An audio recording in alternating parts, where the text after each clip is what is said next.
High কমিশনে ঢুকে জাতির পিতার ছবি নিয়ে অপমান করেছে। এত সাহস কোথা থেকে পায় আমি জিজ্ঞাসা করি। হাই কমিশনে ঢুকে জাতির পিতার ছবি নিয়ে অপমান করে এ দুঃসাহস তারা কোথা থেকে পায় আমি জিজ্ঞাসা করি।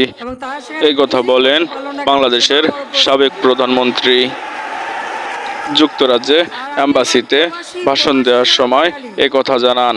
না না, আমার প্রবাসী বাঙালিদেরও আমি বলবো যে যারা এই ঘটনাগুলি ঘটিয়েছে তারা চলাফেরা করে না, তাদের দেখেন না। যে হাত দিয়ে জাতির পিতার ওই ছবি নিয়ে তারা ভেঙেছে, তাদের যা উপযুক্ত করা উচিত সেটা করতে হবে। কারণ জাতির পিতার নাম মুছে ফেলার চেষ্টা করা হয়েছিল, তো তারিখ যেহেতু দূরের কথা, ওর বাপ তো চেষ্টা করেছিল এই নাম মুছতে। ওর বাপও চেষ্টা করেছে, মাও চেষ্টা করেছে। তারা কি পেয়েছে নাম মুছতে? পারে নাই, পারে নাই। ইতিহাস কখনো কেউ চাপা দিতে পারে না। আর জাতির পিতা তার ৭ই মার্চের ভাষণে বলে গেছে যে বাঙালিকে কেউ দাবায় রাখতে পারবে না, পারে নাই দাবায় রাখতে। তা আজকে এত বড় দুঃসাহস হয়ে যায়।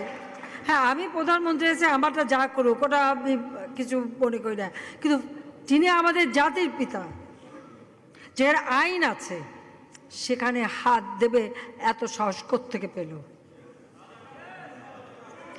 তারেক যে ভুলে যাচ্ছে,